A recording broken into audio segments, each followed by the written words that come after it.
Hello, everyone. We are the twins group under Dr. Stir Astina in the Material Science Lab. Our presenters are Darvis, Sahiti, Sichi, Fina, Larry, Sayan, Suri, and myself, Meghna. So, what is interfacial free energy and why is measuring it so important? Interfacial free energy is a fundamental physical parameter indicating excess free energy due to existence of the interface, which in turn is due to imbalanced bonding forces from the absence of bonds along a sample surface. These values of interfacial free energies are needed for theoretical calculations, computational modeling, and materials engineering. Understanding the energies involved and ability to manipulate twinning opens the way to engineering alloys that are both strong and ductile. The image at the bottom, cited from Dr. Starostina's paper, provides a visual of a twin boundary. You can see that the twin boundaries are grains that are arranged in parallel line orientations instead of just an arbitrary arrangement.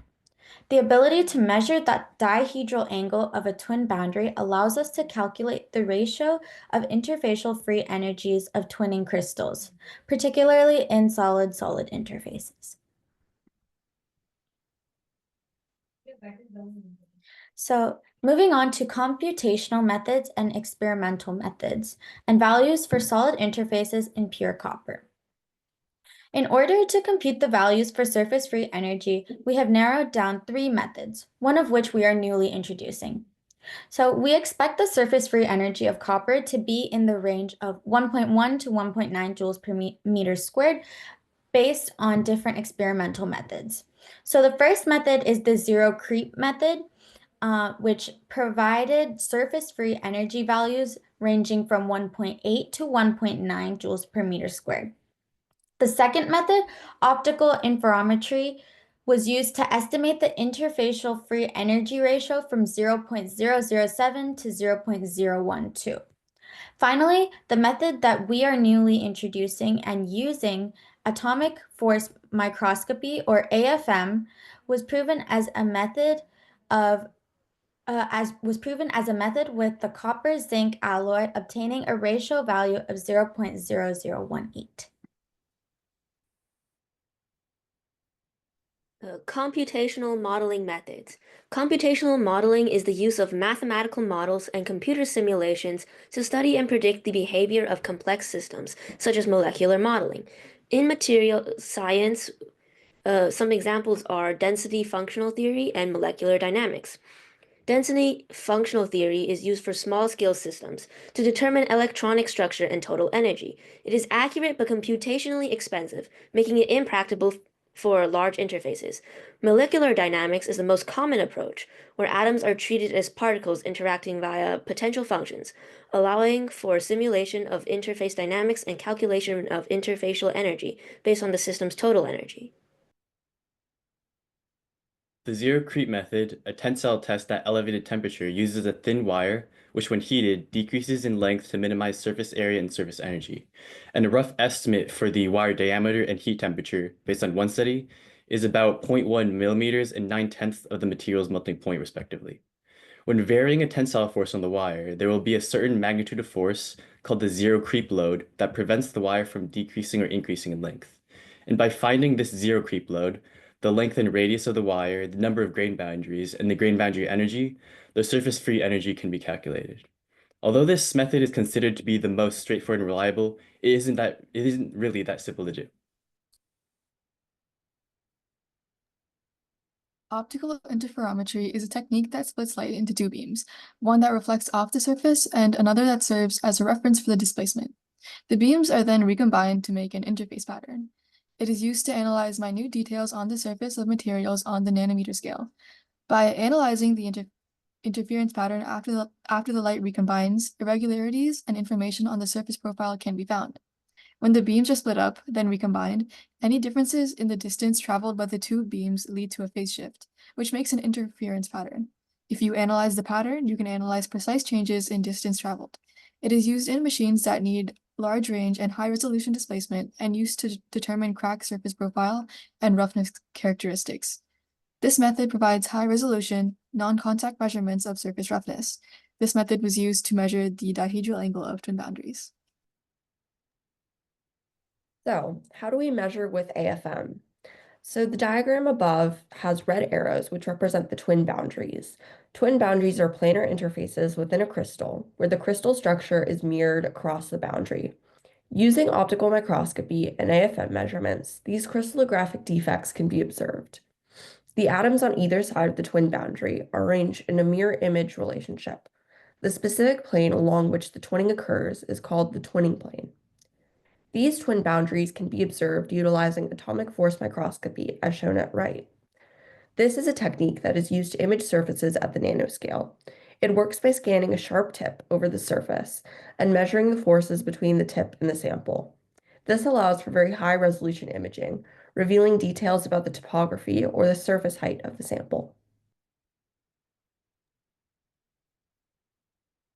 We have also created a 3D model to better visualize twins in a crystal, which has a magnification of around 194 million. The original orientation of the crystals are on either side of the two diagonal lines, and the twin is in between them. As you can see in the model, the original orientation of the crystal structure lies flat on the ground. However, in the twin where the crystal structure is mirrored, the orientation of the cubes is at an angle with the ground. The new orientation of the twin causes light to be reflected in a different direction, which causes which causes the twins to look different under optical microscopy.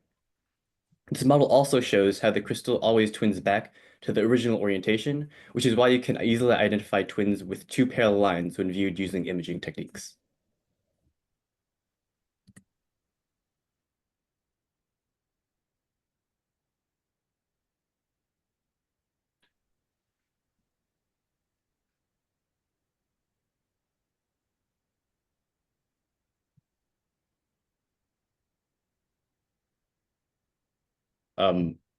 Sorry, my computer froze.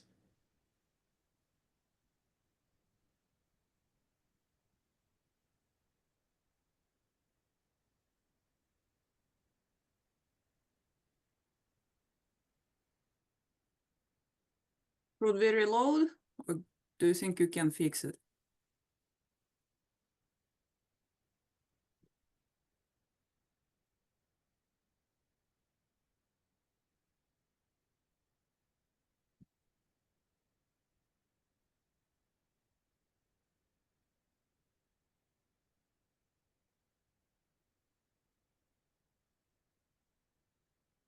Hello? Hello? Did you guys hear me present this slide? Yes, yes. Okay. The goal of this study. The goal of this study is to prepare copper samples for AFM imaging. An example of a sample scanned by an AFM is in the picture down below. The surface roughness requirements for AFM imaging are in a nanoscale. We're going to measure and determine the dihedral angle of the copper sample and calculate the ratio of energies between the crystal and the twin. After, we'll compare the data available of copper, zinc, and on copper.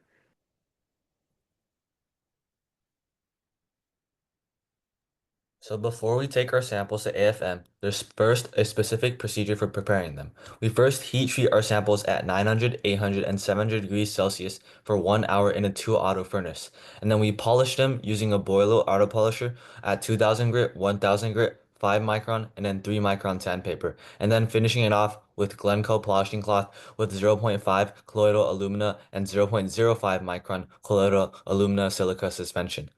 We then etch our samples in 1:1 diluted nitric acid for 7 to 14 seconds and then rinse it in DI water afterwards. Samples were then put into an ultrasonic cleanser for 10 minutes in order to stop the etching process and as well as get off any residual. And our good samples were stored in methyl in order for preservation in order to hope to prevent oxidation of the samples. The characterization methods we use are optical microscopy and EBSD and AFM. Optical microscopy is used to measure grain size and twin size. It provides images from which grain size and twin size can be measured. And also EBSD, electron backscatter diffraction, is the way that we can observe varying crystal orientations of the grains, grain size, and identifying crystallographic orientations of the twinning planes. We use EBSD data to compare it with our measurements to ensure accuracy. And also AFM automatic force microscope, we used it to perform dihedral angle measurements. This helps us to estimate the ratio of interfacial free energy in twinning crystals. We measured the grain size using the linear intercept method. So we randomly drew 7 lines of equal length and counted the number of grain intercepts. Then as the formula below, we divide the total length of all lines by the number of intercepts, multiplied by the magnification so that we can estimate the grain size of the copper. The data on the left show the grain size of copper annealed at different temperatures.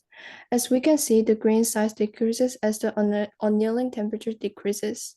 Similarly, we also measured the twin width at different temperatures. The data on the right show the results. Just like the grain size, the twin width also decreases as the temperature decreases.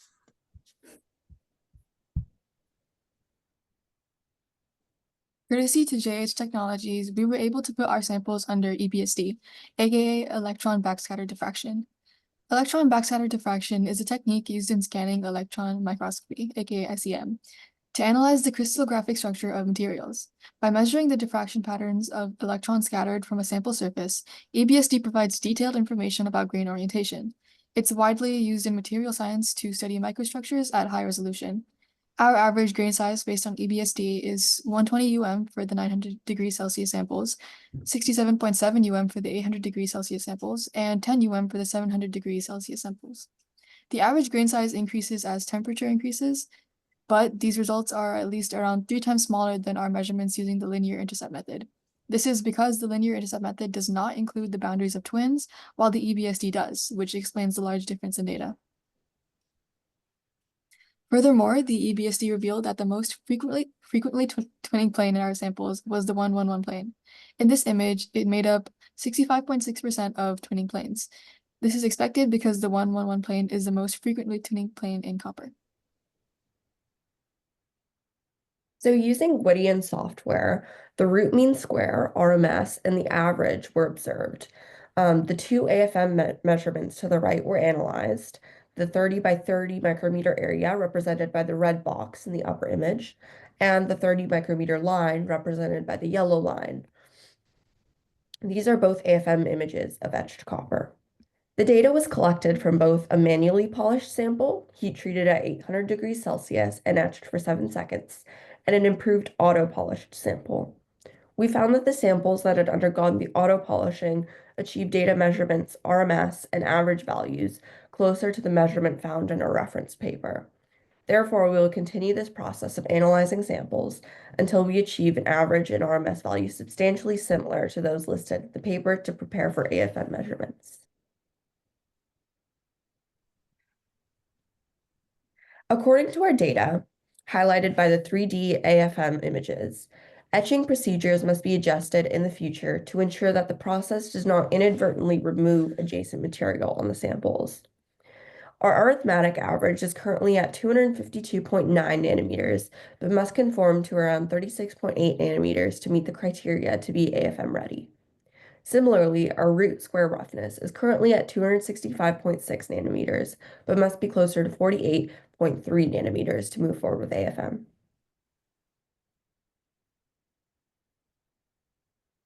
So on our way to make AFM ready sample quality, we are going to try new etchants instead of the usual 1-to-1 ratio of nitric acid and distilled water.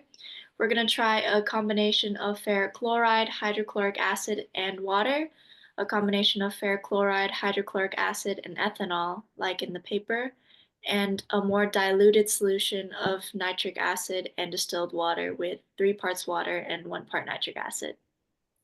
We'll also be using our new polishing pads and suspensions for final finish and place samples into the ultrasonic cleaner before and after etching to make sure there's no residue. And we really need an AFM in order to continue our research. So regards the AFM that we really need, we have received some news from Dr. New promising an AFM through a lab trade with a different place. by the end of the academic year, and we really hope that goes through because we need it to continue. Here are all our references. And we'd like to especially thank ASDRP, Dr. Starostina, and our parents for all of this, as well as our characterization partners, NanoSurf for the AFM scans, and JH Technologies for the generous donation of polishing supplies and the conducting of EBSD for us. Are there any questions?